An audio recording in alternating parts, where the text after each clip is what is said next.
டெல்லியில் உள்துறை அமைச்சர் அமித் ஷா சந்திக்க சென்ற போது 3 கார்களில் மாறி மாறி சென்றது ஏன் என அதிமுக பொதுச் செயலாளர் எடப்பாடி பழனிசாமி விளக்கம் அளித்துள்ளார்.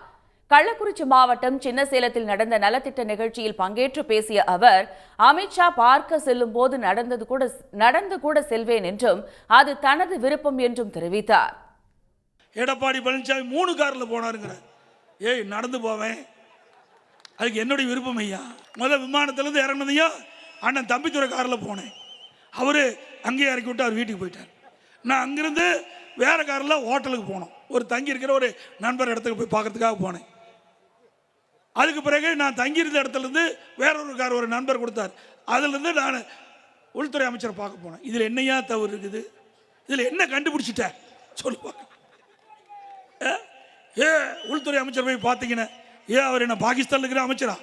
இந்திய நாட்டுடைய உள்துறை அமைச்சர் ஐயா, அவர் தான் நான் பார்க்க போனேன். உடனுக்குடன் செய்திகளை தெரிந்து கொள்ள சன் நியூஸ் பெல் ஐகானை கிளிக் பண்ணுங்க.